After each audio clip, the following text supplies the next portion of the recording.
5 years మీ అందరికి కూడా తెలిసిందే. మన శేర్లింగంపల్లి కాన్స్టిట్యూషన్లో గడిచిన గత 7-8 సంవత్సరాల నుంచి కూడా రోడ్డు యొక్క పరిస్థితి ఎలా ఉందో దారుణంగా ఒకసారి చూపించండి. ఎంత దారుణ పరిస్థితి ఉందో. ఇక్కడ నుంచి నాకు తెలిసి ఒక 5 కిలోమీటర్ల వరకు ఇదే పరిస్థితి ఉంది. జనసైనికులు మేము జనాన్ని ప్రభావితం చేస్తూ అందరం కూడా మొబిలైజ్ చేస్తూ మా సైనికులతో రోజు కూడా మేము రోడ్ వేయించడం జరుగుతుంది. ప్రతి ఆధారం కూడా ఈ రోజున శేర్లింగంపల్లి శ్రీ వెంకటేశ్వర స్వామి ఆలయం ముందునే ఈ రోజున రోడ్లు మా జన సైనికులందరూ కూడా కలిసి రోడ్ వేయించడం జరుగుతుంది. అలాగే స్థానికులు కూడా పడుతున్న బాధల కష్టాలు కూడా మా దృష్టికి వచ్చినాయి కాబట్టి మా సైనికులు రోడ్ వేయడం జరుగుతుంది. అలాగే BigBasket Tata Enterprises. So ఈ బ్రదర్ని అడిగాను, ఏం బ్రదర్ ఏంటి ఎట్లా ఉంది, బాగానే ఉందంట, శేర్లింగంపల్లి ఎలా చూసుకుంటారంటే ఏం చూసుకోరన్నా నడుము పడిపోతుంది, మాకు ఏం చెప్తారు మా కష్టాలు. ఈ బరువు చూసారు కదా, ఎన్ని కేజీలు ఉంటుంది బ్రదర్? ఇది సుమారు 10 కేజీలు 15 కేజీలు ఉంటుంది కదా.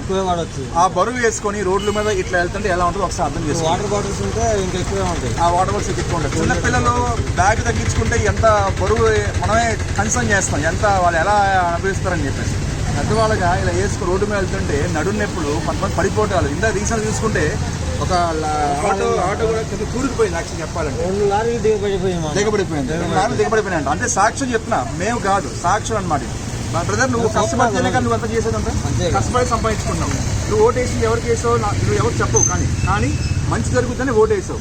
నువ్వు సరైన నాయకుడిని ఎంచుకోకపోతే ఇదే మన శిక్ష, ఇదే మనకి శిక్ష. సో నీ బాధ, నీ కష్టం, నువ్వు పడుతున్నట్టు అనుభవం ఇవన్నీ కూడా నువ్వు తిరుగుతున్నావు, రోజు తిరుగుతున్నావు ఏరియాలో. నీ యొక్క అనుభవం ఏంటో ఒక్కసారి మా గురించి చెప్పండి. బీచింగ్ లేదు, బీచింగ్ ఎట్లా? ఇంకా రోడ్లు బాగుంటే బీచింగ్ ఎందుకు వేస్తారబ్బా? రోడ్లే బాగుపడి ఏం చేస్తారు? టీవీలో ఉన్నా కానీ చేతల్లో లేరు. ఒక నాయకుడు అనేవాడు మాటలకే పరిమితి అవుతున్నాడు, చేతలకి లేడు. Okay fine. ఎమ్మెల్యే ఎవరు? అది చూసారు కదా. అంటే ఎందుకు చెప్తా ఆగండి, ఎందుకు తెలియదు కూడా చెప్తాను. ఎప్పుడైనా ఎమ్మెల్యే ఓట్లకు వచ్చాడే కానీ ఇలాంటి ఇబ్బందులు ఉన్నప్పుడు వచ్చాడా? నేను చెప్తున్నా, గుర్తుంచుకోండి ప్రజలారా. ఎమ్మెల్యే అనేవాడు నెలలో 5 సార్లు పబ్లిక్ తిరగాలి. ఏ ఎమ్మెల్యే తిరుగుతున్నాడా? గుర్తుంచుకోండి, ఒక్క మాట గుర్తుంచుకోండి. నేను చెప్పే ప్రతిదీ అడిగినప్పుడు మాత్రమే వస్తాయి. అది ఎమ్మెల్యే ఎవరో తెలియదు, కార్పొరేటర్ ఎవరో తెలియదు. అది మన దౌర్భాగ్య పరిస్థితి. సో ఇక్కడ స్థానిక ఎమ్మెల్యే కానీ కార్పొరేటర్ కానీ వార్డు మెంబర్ కానీ ఒక్కసారి చూడండి, పబ్లిక్లో చెప్పేది మీరు ఎవరో కూడా తెలియదు. అంటే మీరు పబ్లిక్లో తిరిగితేనే పబ్లిక్కి మీకు తెలుస్తారండి. ఇక సమస్యల్ని చూస్తే మీకు తెలుస్తుందండి. ఇంత దౌర్భాగ్య పరిస్థితిలో ఉన్నారు.